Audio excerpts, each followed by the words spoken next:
Okay, now try it again. That's right. Wait till he pulls it in. That's it. Now when he pulls it in, go ahead and insert it. That's it, because you want to try to get those lips to flange around that bulbous part of the bottle. And I drop the fluid a little more horizontal. There you go. Let when him. I drop the fluid, I mean, am I going to adjust his neck? Otherwise, No, they're just not drop. restrict. That's Okay, all right. So. Just drop the bottle more horizontal to the floor. Okay. And does that mean the nipple of the bottle is higher up in his mouth? That means the bottle is lower in his mouth. Just drop the tail end of the bottle. Drop it down.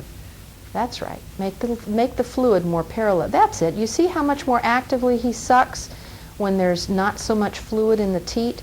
And we were all trained, you know, to fill that teat up with fluid lest air get in the baby. But it's not air that bothers babies, it's chugging. And you can see that his mouth is beautifully flanged. He's stopping every few swallows to take a breath. This is more rhythmic feeding than if you're just pouring it into their mouth and they're just chug, chug, chug, chug, chugging. So it's a beautiful way, and you see his facial expression is very calm, very placid. He's not spilling, he's not choking, he's not sputtering. Oops, there he, now drop the level all the way out of the teat. When he starts to spill like that, just drop it out and let him take a breathing break. Or you could pull the bottle all the way out and rest it on his upper lip for a minute.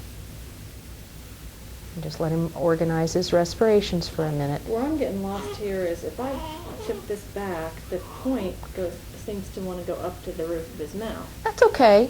That won't hurt anything. Okay. No. The point that you want to understand is that you're trying to get some of the fluid out of his mouth. Okay. You're just giving him a breathing break, because if you swallow too fast, you actually can't breathe. I'm going to sort of walk around here. Yeah, he's grabbing for it. Yeah, so grabbing for it. Go ahead and insert it. Give it to him. Yeah.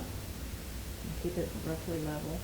But he's not too interested. Well, I think you haven't got it in quite far enough. Once he asks for it, you go ahead and put it in, because he's got to feel a certain amount of contact stimulation in the back of his mouth, or he won't know to suck. And he'll know if he's not interested because he won't do anything. That's exactly right. Okay. But he's, again, looking very peaceful in his face. He's actually looking kind of sleepy. Oh, now he's coughing, so stop.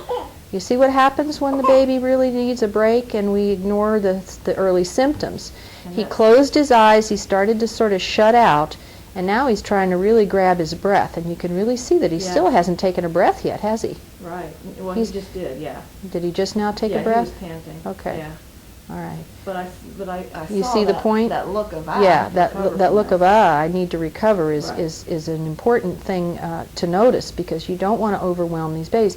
When he gets to 40 full weeks, he's going to have better brainstem organization of the rhythm of sucking, swallowing, and breathing, and you won't have to make these artificial external compensations for this baby. But you're just doing it now to protect his airways when he can't.